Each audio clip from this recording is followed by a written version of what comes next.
अए मालिक तेरे बंदे हम, ऐसे हो हमारे करम। नेकी पर चले और बदी से टले, ताकि हंसते हुए निकले दम। ऐ मालिक तेरे बंदे हम, ऐसे हो हमारे करम। हेलो दोस्तों, कैसे हैं आप सभी। टारगेट विद मुकेश के यूट्यूब चैनल पर आप सभी का बहुत बहुत स्वागत है। तो एनसीईआरटी की आज क्लास नंबर 7 और चैप्टर 6 है। आज के चैप्टर का नाम है, आज के पार्ट का नाम है दोस्तों नई खोज। तो आज सबसे पहले इसमें देखेंगे, हमने कल के चैप्टर में क्लियर किया था महाजनपद, मगध और वज्जी के बारे में। अगर आपने उसको अच्छे से देखा है तो आप ज़रूर कमेंट में कमेंट करके बताएं, कमेंट बॉक्स में, कि जो मगध था वो कौन सी दो नदियों के बीच में था। कौन सी दो नदियों के बीच में था। एक नदी का नाम तो मैं बता देता हूँ, एक नदी का नाम था गंगा। आपको बताना है दूसरी कौन सी नदी थी जिसके बीच में मगध स्थित था। तो दूसरी नदी का नाम आप कमेंट बॉक्स में कमेंट करके ज़रूर बताना। तो चलिए शुरू करते हैं। सबसे पहले भगवान बुद्ध की कहानी। भगवान बुद्ध की कहानी, जो जिन्हें लाइट ऑफ एशिया कहा जाता है। तो लाइट ऑफ एशिया किसे कहा जाता है? बुद्ध को कहा जाता है।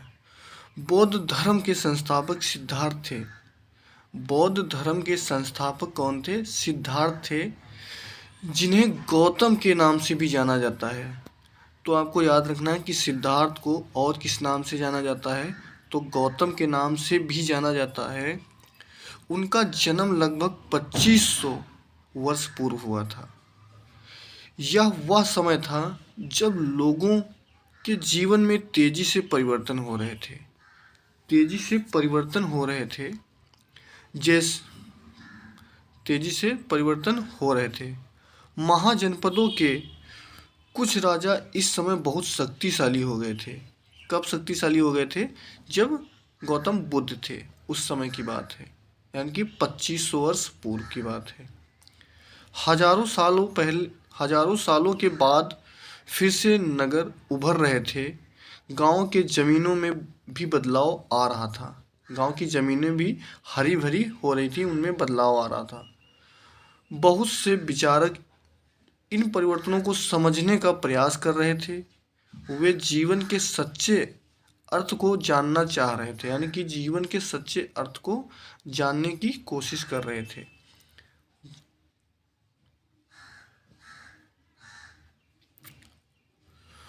बुद्ध क्षत्रिय थे तथा शाक्य नामक एक छोटे से गढ़ से संबंधित थे।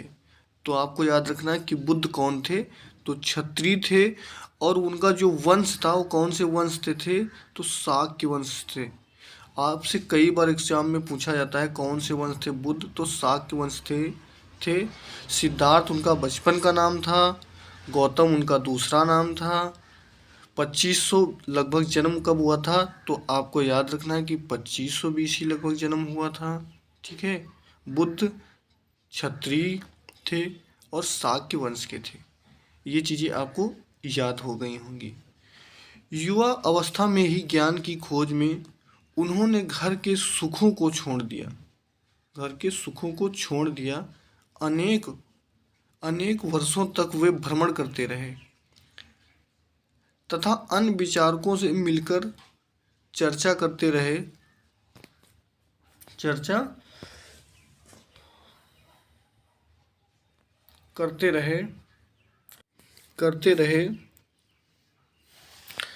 अंततः ज्ञान प्राप्ति के लिए उन्होंने स्वयं ही रास्ता ढूंढने का निश्चय किया।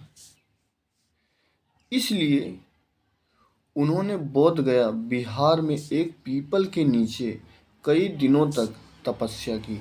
तो कहाँ पे उन्होंने तपस्या किया? बोध गया। बोध गया का भी नाम याद रखना कि यहाँ पे उन्होंने तपस्या किया। और बोध गया कहाँ पड़ता है? बिहार में।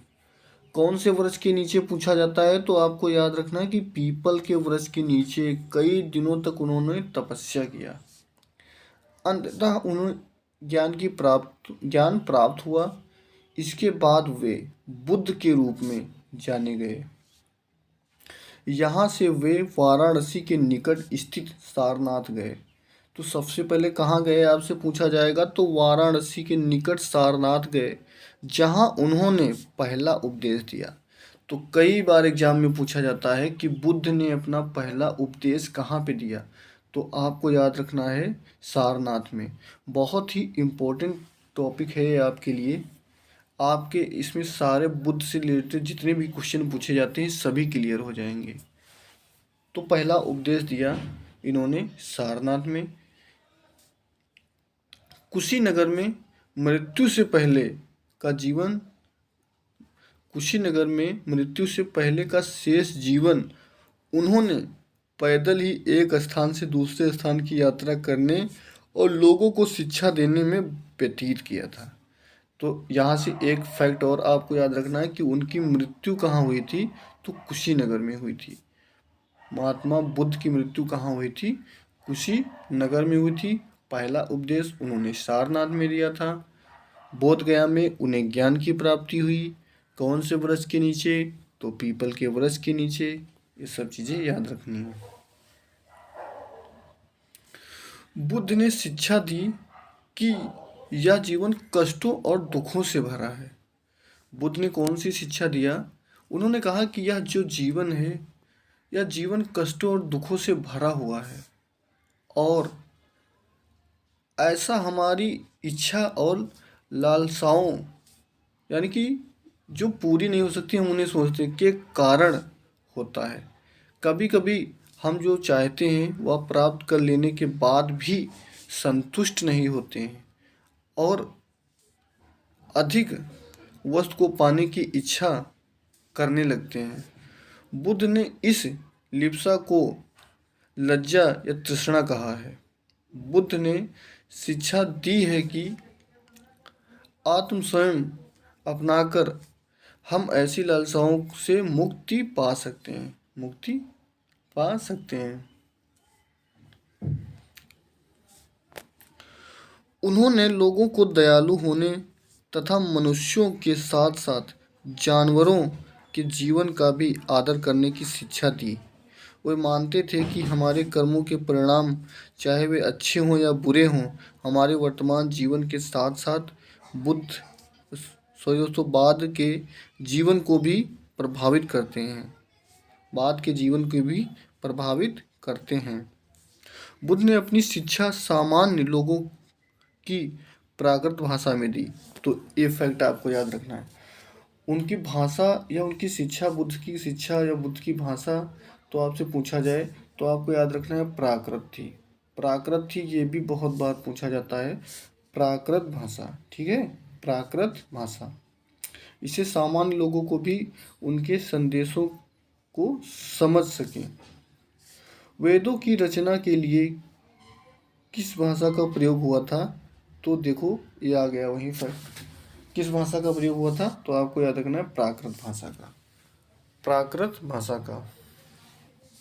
बुद्ध ने कहा कि लोग किसी शिक्षा को केवल इसलिए नहीं स्वीकार करें कि यह उनका उपदेश है, यह उनका उपदेश है, बल्कि वे उसे अपने विवेक से मापें, अपने विवेक से उसे मापें।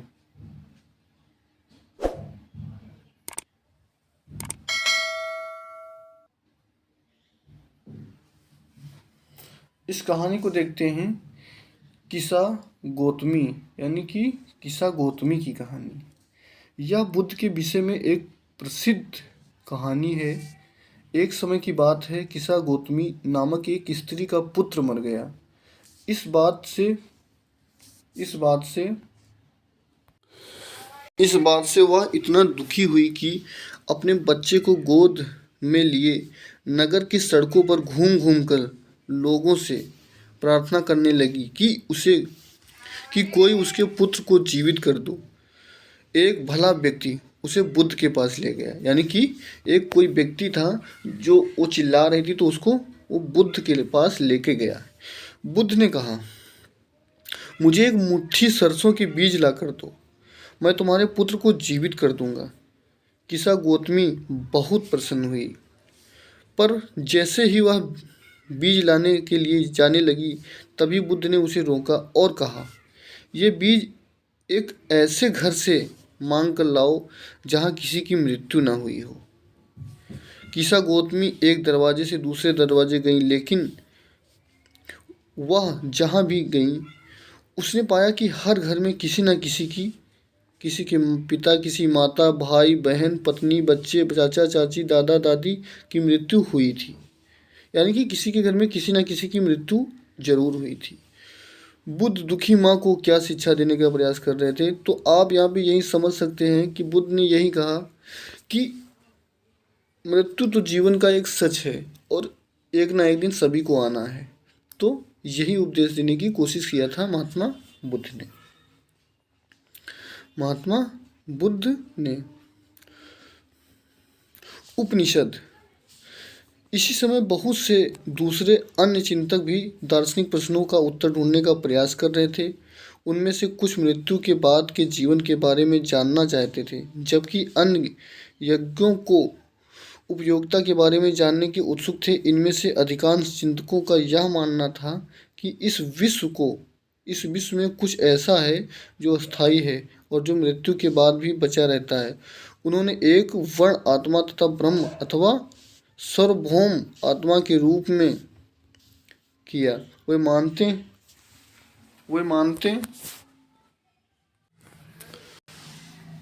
कि अंततः आत्मा एक ब्रह्म ही है।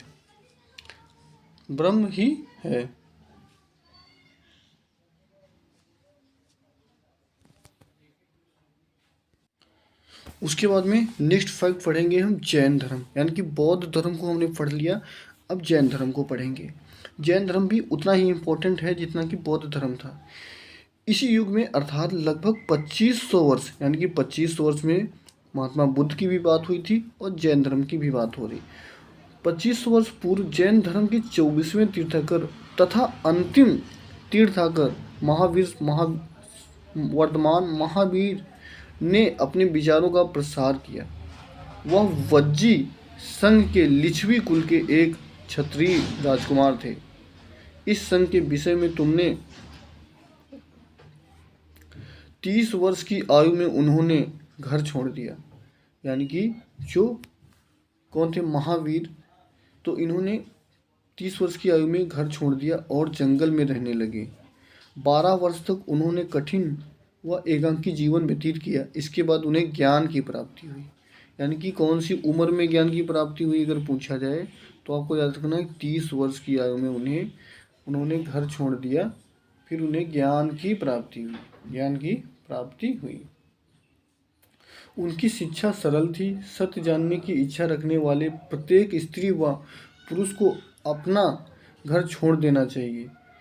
उन्हें अहिंसा के नियम पर कड़ाई से पालन करना चाहिए, अर्थात किसी जीव को ना तो कष्ट देना चाहिए और ना ही उसकी हत्या करनी चाहिए। महावीर का कहना था, सभी जीव जीना चाहते हैं, सभी के लिए जीवन है, सभी के लिए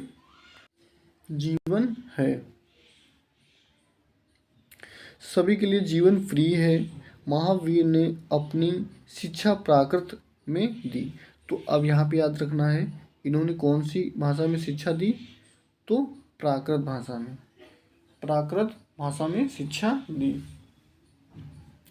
यही कारण है कि साधारण जन भी उनके तथा उनके अनुयायियों की शिक्षाओं को समझ सके।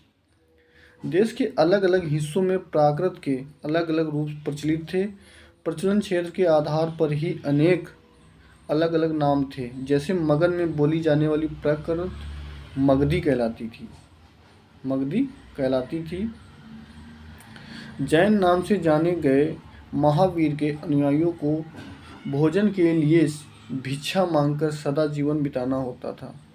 तो जो जैन धर्म के अनुयायी थे यानी कि जो शिष्य होते थे, उन्हें कैसे भोजन के एकत्रित करना पड़ता था? तो भिक्षा मांगकर।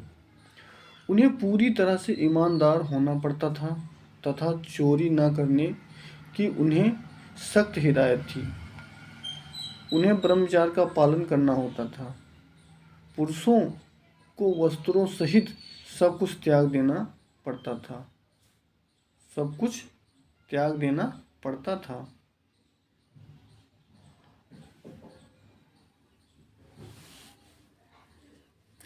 जैन शब्द जीन से बना है, जीन शब्द से बना है और इसका अर्थ होता है विजेता।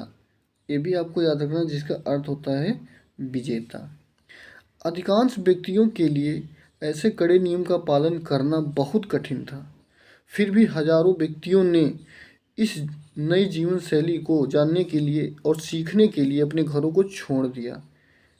कई अपने घरों पर ही रहकर और भिक्षुक भिक्षुणी बने लोगों को भोजन प्रदान करने की सहायता करते रहे।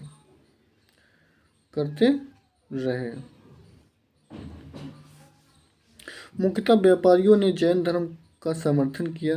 किसानों के लिए इन नियमों का पालन अत्यंत कठिन था, क्योंकि फसल की रक्षा के लिए उन्हें कीड़े मकोड़ों को मारना पड़ता था। बाद की सदियों में जैन धर्म उत्तर भारत के कई हिस्सों के साथ गुजरात, तमिलनाडु, कर्नाटक में फैल गया। महावीर तथा उनके अनुयायियों की शिक्षाएं कई शताब्दियों तक मौखिक रूप में रहीं। वर्तमान रूप में उपलब्ध जैन धर्म की शिक्षाएं लगभग 1500 वर्ष पूर्व गुजरात में वल्लभी नामक स्थान पर लिखी गई थीं। कहाँ पे लिखी गई थी? गुजरात के वल्लभी नामक स्थान पर। गुजरात के वल्लभी नामक स्थान पर।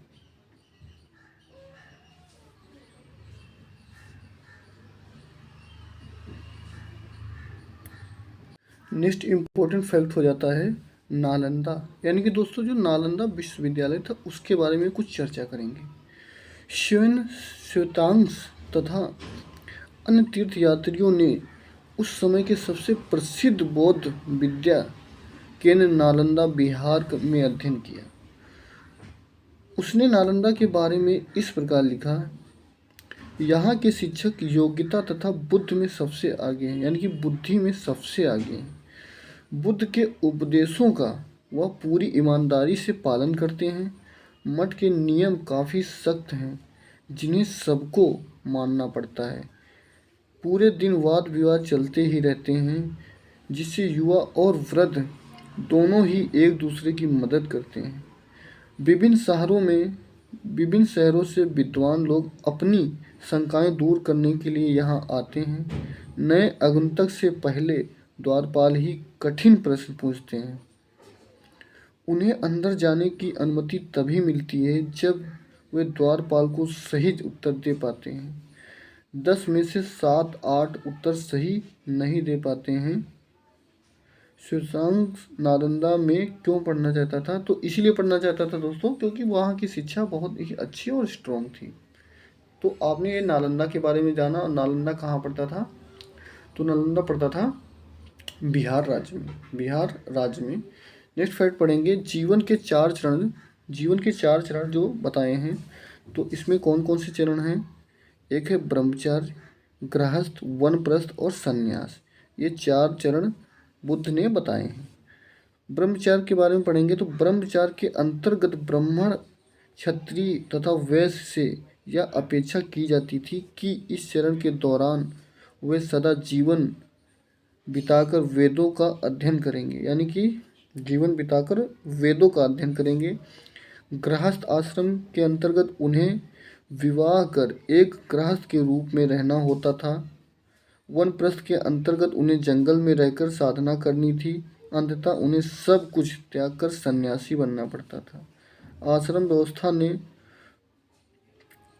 व्यवस्था ने लोगों को अपने जीवन का कुछ हिस्सा ध्यान में लगाने पर बल दिया था। तो ये हमने कर लिए 4 चरण। तो चलिए दोस्तों, आज के लिए बस इतना ही। कैसा लगा वीडियो कमेंट बॉक्स में कमेंट करके आप ज़रूर बताना। और चैनल पे नए हैं तो प्लीज़ चैनल को जरूर सब्सक्राइब कर लेना।